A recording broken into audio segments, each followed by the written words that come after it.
नमस्कार मित्रों, जय सिया राम। मित्रों, आप सभी का मेरे YouTube चैनल विराट ज्योतिष चिंतन में हार्दिक स्वागत है। मित्रों, आज के इस वीडियो में हम चर्चा करेंगे एक युति की। हालांकि युतियों के ऊपर यानी कंजंक्शंस के ऊपर मैंने काफ़ी वीडियो पहले बनाए हैं, जैसे सूर्य और केतु की युति, चंद्र केतु, गुरु केतु, शनि मंगल युति, शनि गुरु युति आदि कई युतियों पर मैंने वीडियो बनाए हैं। और आज उसी क्रम में एक बार फिर इस वीडियो में हम बात करेंगे सूर्य और बुध की युति की। ये काफ़ी चर्चित युति है और इस युति को लोग बुधादित्य नाम से भी जानते हैं, बुधादित्य योग के नाम से परिचित होंगे। ये एक अच्छी युति होती है, बहुत अच्छा शुभ योग होता है, अच्छे प्रभाव देता है। लेकिन इन दोनों प्लैनेट्स के प्लेसमेंट पर भी इसके प्रभाव निर्भर करते हैं। इन सब बातों पर हम आगे चर्चा करेंगे, लेकिन पहले जो ज़रूरी बात होती है कि किसी युति के प्रभाव बताने से पहले हमें उन दोनों ग्रहों को अलग अलग करके देखना चाहिए। जब हम ग्रहों को अलग अलग करके उन्हें समझ लेंगे तो फिर उसके बाद उनके सम्मिलित फल को यानी कंजंक्शन को समझना मुश्किल नहीं होगा, उसे समझने में आसानी रहती है। वैसे मित्रों, बुधादित्य योग यानी सूर्य बुध की युति कई कुंडलियों में आपको देखने को मिल जाएगी। उसका कारण है कि क्योंकि सूर्य के सबसे निकटतम का ग्रह है बुध, तो इसलिए लगभग हर कुंडली में ये युति देखने को मिलती है। ये युति किसी कुंडली में होती है, ये बड़ी बात नहीं है। बड़ी बात यह है कि अच्छे भावों में हो और दोनों ही प्लैनेट बड़े मजबूत स्थिति में हो, तभी इस युति के अच्छे फल प्राप्त हो सकते हैं। तो पहले बात करते हैं मित्रों सूर्य की। तो सूर्य अग्नि तत्व है, पुरुष ग्रह है, पिता और राजा का प्रतीक है, शक्ति प्रदायक है, ऊर्जा का सबसे बड़ा स्रोत है। सूर्य अहमवादी राजसी है, औषधियों व चिकित्सक का प्रतीक है। सूर्य ब्रह्मांड की आत्मा है, रोगों से बचने की शक्ति है, स्वास्थ्य कारक है। सूर्य नेत्र, सिर, पैर, हड्डियां, दिल, धमनियां, मस्तिष्क, उदर, कंठ आदि को डोमिनेट करते हैं। सूर्य क्षत्रिय वर्ण है और पूर्व दिशा के स्वामी हैं। सूर्य के शासित स्थानों में खुले स्थान, पर्वतीय स्थान, वन, पूजा स्थल, न्यायालय, जन समूह आदि आते हैं।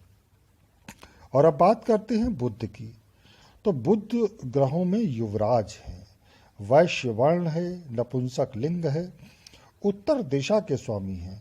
बुध की शुभता और अशुभता इस पर निर्भर करती है कि इसकी युति किस ग्रह के साथ है। अगर शुभ ग्रह है तो अच्छे फल देंगे, अशुभ ग्रह है तो खराब फल। बुध शिक्षा के कारक हैं, ये समस्त व्यापारिक गतिविधियों को भी संचालित करते हैं। भाषण कला, बुद्धि, लेखन, प्रतिभा, अभिनय, हास प्रयास के कारक हैं।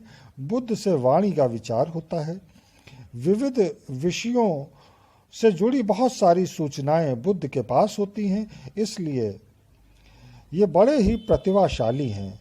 बुध का कॉमर्स, चर्च, स्कूल, खेल के मैदान, पार्क, मनोरंजन स्थल आदि पर अधिकार होता है। बुध के अधिकार क्षेत्र में पन्ना, रत्न, कांसा और सभी मिश्रित धातुएं आती हैं। बुध मामा का, व्यापारी का, डॉक्टर का भी प्रतिनिधित्व करता है। स्नायु तंत्र, त्वचा और वाक शक्ति को भी ये प्रभावित करता है।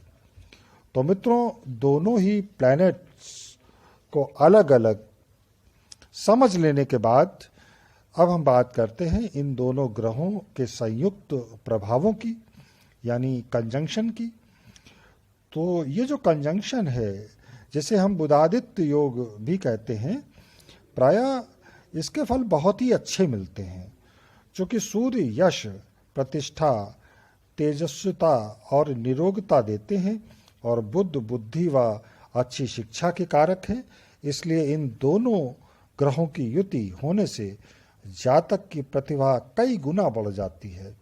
उसकी कीर्ति दूर दूर तक पहुंचती है। उसे अपनी योग्यता के कारण, बुद्धि व शिक्षा के कारण समाज में मान सम्मान प्रतिष्ठा प्राप्त होती है। जातक अत्यंत ही मेधावी विद्वान होता है। स्मरण शक्ति उसकी बहुत अच्छी होती है। स्वास्थ्य अच्छा रहता है।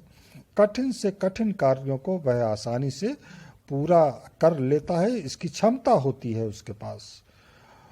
उसके अंदर गजब की नेतृत्व क्षमता होती है। इसलिए ये लोग बहुत अच्छे पॉलिटिशियंस होते हैं। ये मंत्री होते हैं, उच्च पदों पे विराजमान होते हैं। अपने कार्य क्षेत्र में भी कोई भी कार्य क्षेत्र इनका हो तो वहाँ ये बड़े ही सफल रहते हैं, उच्च पदासीन रहते हैं। बुधादित्य योग को राजयोग कारक माना गया है, लेकिन इसके लिए सूर्य और बुध को मजबूत होना चाहिए। उनका षड्बल अच्छा होना चाहिए, कुंडली में अच्छी पोजीशन हो। लग्न 4th house, 5th house, 9th और 10th हाउस और 11th हाउस में प्रायः ये योग या ये युति, ये कंजंक्शन बहुत अच्छे फल देता है। मित्रों, यह भी देखना चाहिए कि लग्न कौन सी है, क्योंकि लग्न पर यह डिपेंड करती है युति के प्रभाव और इसकी ये युति किस राशि में हो रही है, किस भाव में हो रही है। इस युति पर किन ग्रहों की दृष्टि पड़ रही है, यह भी देखना चाहिए, क्योंकि इन सब बातों पर भी फल निर्भर करता है। मान लीजिए कि वृषभ लग्न की कुंडली है किसी की और ये युति पंचम भाव में हो रही है, साथ साथ किसी पापक ग्रह की दृष्टि भी नहीं पड़ रही, तो निश्चित रूप से मान लीजिए कि ये युति, ये कंजंक्शन बहुत अच्छे रिजल्ट्स देगा, राजयोगकारी हो जाएगा। तो मित्रों, इसी सूचना के साथ अब मैं अपनी वाणी को विराम दूंगा। मिलेंगे अगले वीडियो में फिर किसी नए विषय के साथ। तब तक जय सिया राम, नमस्कार।